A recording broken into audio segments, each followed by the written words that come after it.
नमस्कार, knocking-news.com में आपका स्वागत है। मैं हूं गिरिजेश वशिष्ठ। मैंने कल एक वीडियो बनाया था, आप लोगों ने बड़ा पसंद किया। एक दिन में ही 3 लाख पार कर गया वो। इस वीडियो में ये बताया गया था कि केजरीवाल की जो रणनीति है वो ये है कि हनीमून पीरियड भी सरकार को नहीं देंगे और इस सरकार को काम करना शुरू करना पड़ेगा और जो वादा इन्होंने किया वो निभाना पड़ेगा। इन्होंने एक जिन को, जो खतरनाक वाला जिन होता है, उसको चिराग से बाहर निकाल दिया है। केजरीवाल अपने चिराग में अंदर बैठा हुआ था आराम से, एक छोटी सी सरकार जिसके पास कोई पावर नहीं थी वो संभाल रहा था और सरकार के जाने के भय से या कहीं भी किसी तरह से वो थोड़ा बहुत कहीं ना कहीं रुका हुआ था। अब इन्होंने क्या किया, उस जिन से उसको निकाल दिया बाहर निकाल दिया है कि आपको पता है केजरीवाल जो है वो चैन से बैठने वाला आदमी नहीं है, तो आने वाला समय बीजेपी के लिए मुसीबत भरा होगा। तो कुछ लोगों ने उत्तर दिया कि भैया क्या करेगा केजरीवाल यही तो करेगा, अपने वादे पूरे करो, हमारी पुरानी योजनाओं को जारी रखो। तो ये जो फ्रीवी वाली योजना है इसको केजरीवाल जारी रख लेंगे, बीजेपी मान लेगी, दे देगी बीजेपी 2,500 रुपये, क्या फ़र्क पड़ता है। तो यहाँ पे एक कैच है, इनसे होता नहीं है। ये 500 रुपये के सिलेंडर वाली जो योजना है ये 4 राज्यों में बेच चुके थे, उसके बाद इन्होंने दिल्ली में बेची है। तो नहीं करेंगे तो ऐसे कैसे मान लें। तो एक हमारे पास में लेटेस्ट एक केस स्टडी है जहां से हम शुरू करते हैं, उसके बाद हम आएंगे कि ये लोग कोई दूसरा नहीं कर पाता तो केजरीवाल क्यों कर लेता है, उस पर आएंगे और किस तरह से दिल्ली के बजट में चीज़ें आती हैं, किस तरह से वो गड़बड़ हो जाती हैं। कहीं मत जाइए, चैनल को सब्सक्राइब कर लीजिए, मैं अभी हाजिर होता हूँ। खबर शुरू करते हैं। एक ताज़ा आंकड़ा आया है, एक योजना आई है जो ये बताती है कि जो वादे अभी हाल ही में बीजेपी ने महाराष्ट्र में किए थे उन वादे को ये पूरा नहीं कर पा रहे हैं और उसकी वजह बताई गई है पैसे की कमी। एक एक करके योजनाओं का जिक्र करते हैं और बताते हैं, वाइडली पब्लिश्ड है, मैं कोई अंदर अपनी तरफ से नहीं बोल रहा हूं। मुख्यमंत्री तीर्थ दर्शन योजना, कितने समय से केजरीवाल तीर्थ यात्रा पे ले जा रहा है दिल्ली के बुजुर्गों को। 30 करोड़ रुपए का कुल बजट था। 30 करोड़ रुपए कुछ भी नहीं होता है, एक चुनाव में यूं फेंक देते हैं लोग, दारू पिला देते हैं उतने की। उसमें से 25 करोड़ रुपए की कमी पड़ रही है और वित्तीय संकट हो गया है। सरकार छिपा रही है और अधिकारी बोल रहे हैं कि भाई अभी कुंभ के कारण नहीं जा रहा है, लोग जाएंगे, लेकिन वहां पर वित्तीय संकट के कारण नहीं भेजा जा रहा है। ये भारत के इंडियन एक्सप्रेस नामक अखबार ने इसको डिटेल से छापा है, ऐसा नहीं है कि मेरे मन का है। एक और योजना थी इनकी, शिव भोजन थाली योजना। ये क्या है, इसमें लोगों को सस्ते दाम पे भोजन की थाली दी जानी थी। नाम था शिव भोजन। 24-25 में इस साल 800 करोड़ रुपए इन्हें इस पे खर्च करने थे। इस योजना को भी स्थगित कर दिया गया। 2 योजना हो गई, इसमें 800 करोड़ रुपए इसलिए क्योंकि राज्य की वित्तीय स्थिति कमज़ोर है और बजट में कमी है, इसलिए हम ये लोगों को जो मुफ्त में भोजन देने वाले थे, भोजन 2,500 रुपया, मुफ्त बस यात्रा, बिजली, पानी, वो तो भूल जाई है, वो भी नहीं दे पा रहे हैं। आनंदाचा सीधा योजना, ये सीधा क्या होता है, हम लोग जब तिथि त्यौहार आता है तो कुछ अनाज वनाज खाने पीने का सामान निकाल के लोग सीधा देते हैं पंडित जी को या दूसरे लोगों को। उस योजना में इन्होंने योजना बनाई थी, उसमें 500 करोड़ रुपए का ये सीधा देने वाले थे। किसको? गरीब लोगों को। सीधा मतलब कच्चे अनाज, कच्ची दाल वगैरह वगैरह। उस योजना का रायता फैल गया है, बजट में कमी है, राज्य की वित्तीय स्थिति कमज़ोर है, इसलिए सीधा योजना नहीं ला पाएंगे। कुल 500 करोड़ रुपए की स्कीम थी, कुल 500 करोड़ रुपए की। सरकार के लिए 500 करोड़ रुपए कुछ भी नहीं होते हैं। माझी लड़की बहन योजना 46,000 करोड़, 5 लाख औरतों को इस योजना से बाहर निकाल दिया गया है ताकि खर्चा बचाया जा सके।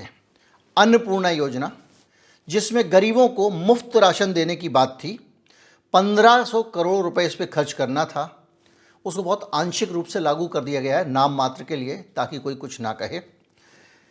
बिजली बिल माफ़ करना था किसानों का, 5,000 करोड़ रुपए उस पर खर्च होने थे, महाराष्ट्र की सरकार ने हाथ खड़े कर दिए।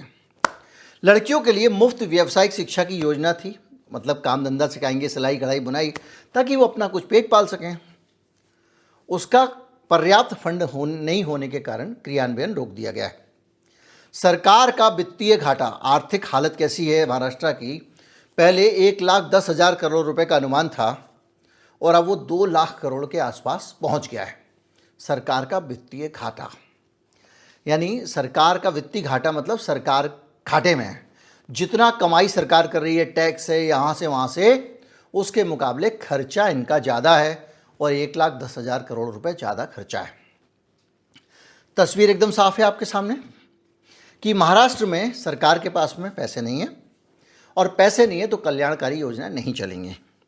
भाई, अगर आप राजनीतिक दल हो, आप उस राज्य का बजट बनाते हो, अब तो आपका मुख्यमंत्री है, कम से कम इतना तो अंदाज़ा आपको हो सकता है कि हम ये पूरा करेंगे या नहीं करेंगे।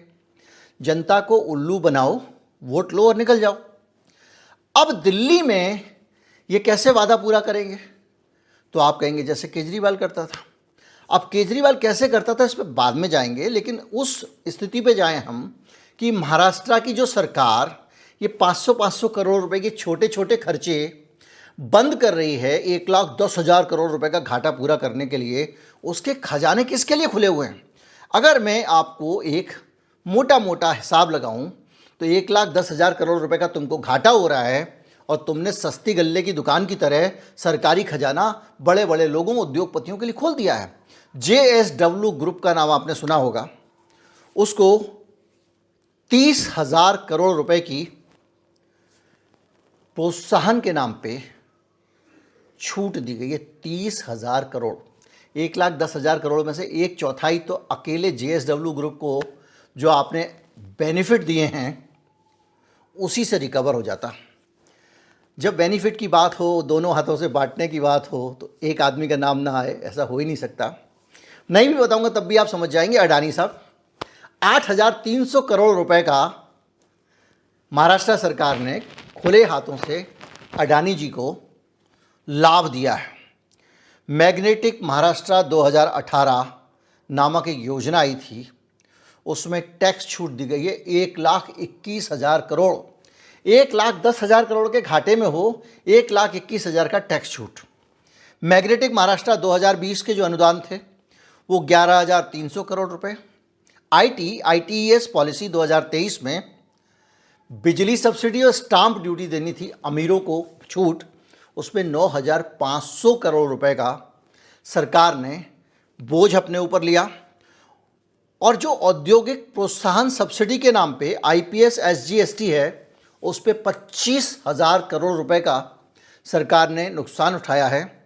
बड़े निवेशकों के लिए स्टाम्प ड्यूटी माफ़ी के नाम पे 10,000 करोड़ रुपए का टैक्स छोड़ दिया गया है और सेमीकंडक्टर इलेक्ट्रिक वाहन परियोजनाओं के लिए 11,700 करोड़ रुपए और एक्सपोर्ट प्रमोशन स्कीम के नाम पे 2,500 करोड़ रुपए, यानी कुल मिला के 2,40,000 करोड़ रुपए, 2,40,600 करोड़ रुपए अमीरों के लिए इस सरकार ने बांट दिए। किस सरकार ने? जो तीर्थ दर्शन योजना के लिए 30 लाख रुपए नहीं दे पा रही है, 800 करोड़ रुपए भोजन की थाली के लिए नहीं दे पा रही है, आनंचा सीधा योजना के लिए 500 करोड़ नहीं दे पा रही है। तो ये आप अगर देखें, ये जो हिसाब किताब है, तो ये हिसाब किताब बताता है कि किस तरह से भारतीय जनता पार्टी महाराष्ट्र में कर रही है। एक बड़ा जायज़ सा सवाल एक व्यक्ति ने उठाया। मोदी जी कह रहे हैं कि दिल्ली में 300 यूनिट तक बिजली हम फ्री देंगे। बगल में गाजियाबाद बैठा है, वो कह रहा है हम उल्लू के पट्टे हैं, हमने योगी जी की सरकार बनाई है। वहां आप 300 यूनिट तक फ्री दोगे और हमारा क्या करते हो? इतने में तो दिवाला निकाल देते हो। यहाँ 35,000, 40,000, 3500, 4,000 रुपये से कम का किसी का बिल नहीं आ रहा है। ये बात हज्जाम कह रहा है मेरा एयर कट करते हुए कि साहब ये बताओ, हम क्या यहाँ मरने के लिए पैदा हुए तो हम दिल्ली में शिफ्ट कर जाएं क्या? क्योंकि मोदी जी तो कह रहे हैं कि केजरीवाल की सारी योजनाओं को चलाते रहेंगे, ऊपर से पैसे बढ़ा बढ़ा के देने की बात कही है। कल के वीडियो मैंने सब आपको बताया।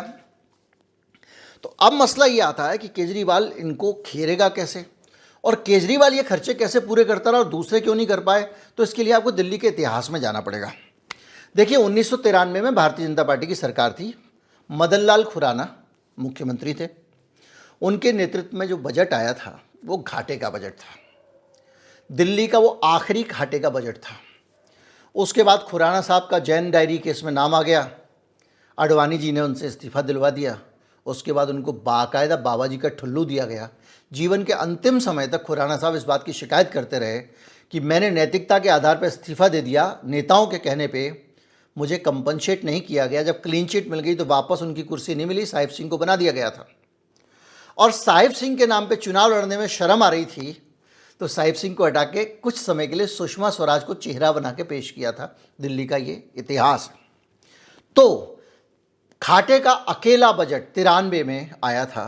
उसके बाद से केजरीवाल लगातार अगर इतनी योजनाओं में पैसा लुटा रहे हैं, खजाना खाली कर रहे हैं, बर्बाद कर रहे हैं, सब्सिडी नहीं होनी चाहिए, टैक्स पेयर का पैसा, ये सब आप जो व्हाट्सएप में देखते हो, उसके बावजूद इतना सब देने के बाद घाटा तो नहीं हुआ। इतना सब देने के बाद, फ्री में बस यात्रा देने के बाद, मिनिमम वेजेस 23,000 करने के बाद, बिजली का बिल न बढ़ने देने के बाद, पानी का बिल, बिजली तो मुफ्त देना, पानी मुफ्त देना, ये सब करने के बाद अनेकानेक स्कीम्स, ये तीर्थयात्री योजना भी थी मुफ्त वाली, तब भी वो बंदा फायदे के सौदे में चल रहा था। अब इसका क्या सीक्रेट है, ये सीक्रेट तो अर्थशास्त्री निकाल सकते हैं, लेकिन केजरीवाल ने जो इसका सीक्रेट बताया, एक सीक्रेट मेरी अपनी समझ से आता है। केजरीवाल ने ये सीक्रेट कहा था और वो बार बार हर सभाओं में कहते थे कि भैया देखो ऐसा है, हम करप्शन नहीं करते हैं।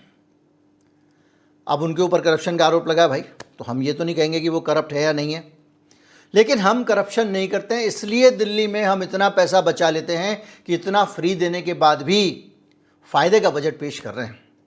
केंद्र सरकार उनके पैसे मारती रही है, ये भी उनकी शिकायत रही है कि ये हमेशा पैसे देते नहीं हैं। जीएसटी कंपनसेशन केस के उसके पैसे मार जाते हैं, उनके हिस्से का टैक्स भी उनको नहीं दिया जा रहा था, फिर भी फ़ायदे का सौदा और सारी स्कीम दे रहे थे।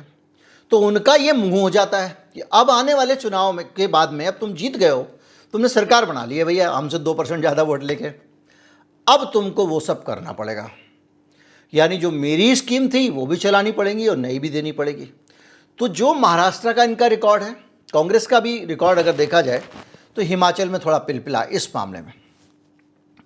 तो जो महाराष्ट्र में आपका रिकॉर्ड है, जिस तरह से आप निकले हो, अभी मध्य प्रदेश में भी अंदरूनी तौर पे एक भारतीय जनता पार्टी के नेता ने कहा कि सरकार इस बात को लेकर परेशान है कि जो लाडली बहन योजना के नाम पे हम अनुदान दे रहे हैं वो सरकार का बजट बिगाड़ रहा है। कैसे बजट? भाई उद्योगपतियों को पैसे उनको भी दे रहे होंगे ना कहीं से, जिन्होंने चंदे दिए थे और पार्टी को जितवाया था। तो इसलिए परेशान है क्योंकि लाडली बहन योजना में वोट लेने के लिए गरीब महिला हो, अमीर महिला हो, कोई भी हो, सबको 2-2 हज़ार दे दिए। योजना तो थी बिलो पॉवर्टी लाइन के लिए, लेकिन मिडिल क्लास महिलाओं को भी ये दिए गए। अब इस बिल्ली के गले से खूंटा कौन, जो भी आदमी जो है वो घंटी कौन बांधे? जो इस सब्सिडी को वापस लेगा महिलाएं नाराज हो जाएंगी। तो अब स्कीम बनाई जा रही है, क्या किया जाए? अच्छा, वहाँ का जो सीएजी भी हिंदुस्तान का है, विनोद राय के तो टाइप के तो है नहीं कि वो खेल कर जाते थे सरकार के खिलाफ। खैर वो दूसरे पार्टियों के हाथों में खेल रहे थे, ऐसा आरोप लगता है। तो उसने भी सवाल नहीं उठाया। तो एक वहाँ पे लगातार ये गंगा बहे जा रही है, सब चाहते हैं रुक जाए, इस ऐसे आदमी की तलाश हो रही है, कोर्ट चला जाए कोई और उसकी जांच की मांग करते हैं। अब जांच की मांग करते तो भारतीय जनता पार्टी फंस जाएगी कि भाई तुमने इतनी बड़ी संख्या में औरतों को जो गरीबी की रेखा के नीचे वाली नहीं थी उनको कैसे सब्सिडी दे दी, कैसे आपने जब स्कीम में पैसा था तो क्या कर रहे थे? कई ब्यूरोक्रेट फंसेंगे। तो इस चक्कर में पड़ने से अच्छा ये गंगा बहती रहे। तो ऐसी हालत में दिल्ली के अंदर इन योजनाओं को लागू करना भारतीय जनता पार्टी के लिए उससे भी मुश्किल काम होगा जो कि मुख्यमंत्री के उम्मीदवार का चयन करना। ये मुख्यमंत्री कौन हो? उम्मीद करता हूँ आप पूरा मसला समझ गए होंगे और आपको ये बात बड़ी साफ समझ में आई होगी कि अरविंद केजरीवाल के हाथों टेंशन झेलने का पूरा 5 साल का इंतज़ाम जो बीजेपी ने किया है वो उसकी दिशा में एक और सबूत है। और अब भारतीय जनता पार्टी के लिए बड़ी भारी समस्या ये है कि पूरा देश चलाएं कि दिल्ली में मोदी जी का सिरदर्द हुआ। अब तो वो धरना देने के लिए भी मुक्त हो गया। अभी तक तो धरना दे वचनबद्ध था, सरकार में बैठा हूँ, धरना नहीं दूंगा। अब तो वो धरना भी देगा, प्रदर्शन भी करेगा, और ये सब करेगा तो उसके कैडर भी वापस आ जाएंगे, जो संघर्ष करना चाहते थे, जो विचारधारा की बात करना चाहते थे। माफ़ी मांगने में वक्त भी नहीं लगेगा अपने कार्यकर्ताओं से। उम्मीद करता हूँ वीडियो आपको अच्छा लगा होगा। अच्छा लगा हो तो ज़्यादा से ज़्यादा लोगों तक पहुँचाएं, चैनल को सब्सक्राइब कर लें। नमस्कार, जय हिंद।